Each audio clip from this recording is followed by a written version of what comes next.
with the Barry Joe Stull show. What about the re-entry of Sam Adams into politics, or even like get? The rare entry of Sam Adams was that Rare Katz was mayor of Portland when she sent her aide out to tell Art Rios that the 300 people that Art Rios had camping on the block at City Hall in 2008 had to leave. So that was the protest action that Art Rios had put together. But that young younger, aide to Mayor Rare Katz was Sam Adams. Right. So there we go. That's how we got Sam Adams. Maybe he just wants a job. Maybe somebody else can give him a job with like a nice salary and pension. I don't know what to do with the guy, but he chose to run against Chloe Daly, did he? Right. And then Instead of running against Skinny Nick. Jeremy Solz Ginsburg was this funny guy I knew back in Portland who he basically told me the funny story of how Nick Fish came to Oregon and tried to blend in with his like Paul Bunyan outfit and stuff like that. But he was very active in the anti-Sam Adams stuff and the recall petition and whatnot.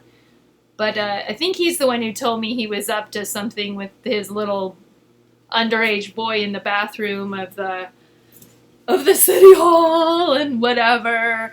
And I mean, the nice thing I think about Alex Zielinski's latest article, which I like her, I don't know, she has an acerbic way of stating things, but was that she points out that the gay community feel annoyed by him and that there are people within gay culture that are super gay pride, but they just don't like it when the pedophiles try to get all the GLBT points because they really are just a disgrace to the community and continue to hurt the community basically by causing the impression or the misimpression in people's minds that gay culture equals pedophile culture, which it does not, clearly.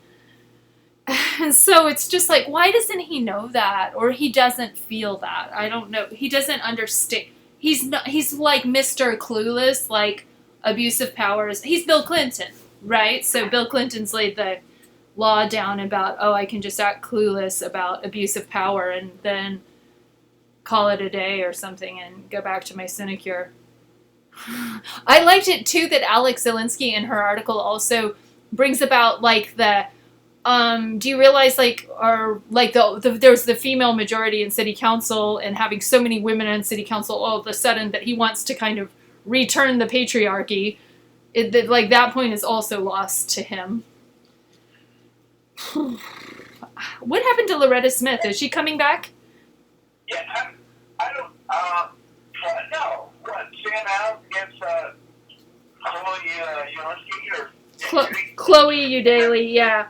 No, and I know people who gave Chloe Eudaly hell over her tawdry association with Jim Goad. Keith Davis had to really fill me in on that one because it was such esoterica. I really didn't know. Ooh. Well, she was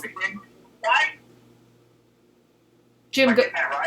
Well, she basically invited him to speak at her little bookstore, kept his actually, I think I might be partially responsible for getting her to break the link on her website for Reading Frenzy was still linking to Jim Goad's website where he's overtly in many ways racist and definitely extremely sexist and a domestic abuser, etc. He's got like a load of problems.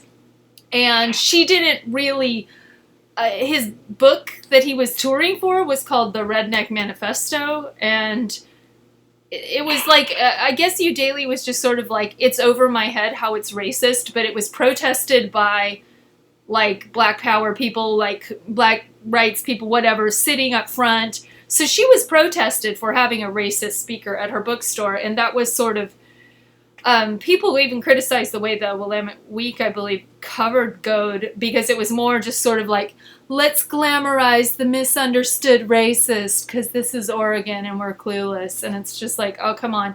I think I got Goad actually kind of trolling me a little bit because Star Stouffer went and shouted it down at city council. I mean, there was a point where at the beginning of Ted Wheeler's regime, Mimi and Star were just like on Ted Wheeler and on you daily about everything, like the homelessness crisis. And I think maybe both of them got burnt out or tired of it. Out.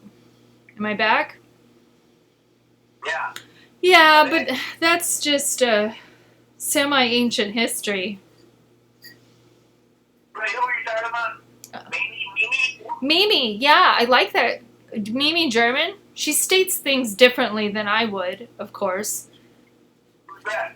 Oh, she used to go to... She and Star, I think, delivered the baby coffin to Ted Wheeler, maybe on his first day in office. Like a baby coffin for the baby who had died due to hypothermia with the mother at the bus stop. At the bus stop? Yeah, very stunty. And they're both like these like precious little women that would just like raise the roof. And eventually, at some point, Ted Wheeler was caught on a hot mic saying, "Oh, it's a shit show.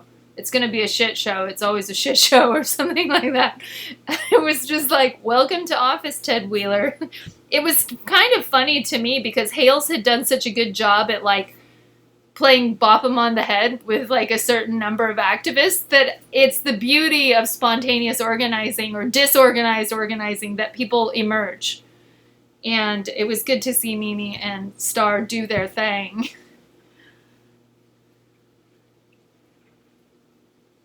Where are they now? I don't know, but the gal had an idea of making she had an idea of building a shelter out of the food box cans of stuff you would never eat that people donate to the food bank. Expired food? It does explode eventually. No. It was just things that you would never eat. Yeah. They bought the things that they would eat it. They donated things you would eat it. You're not going to eat it.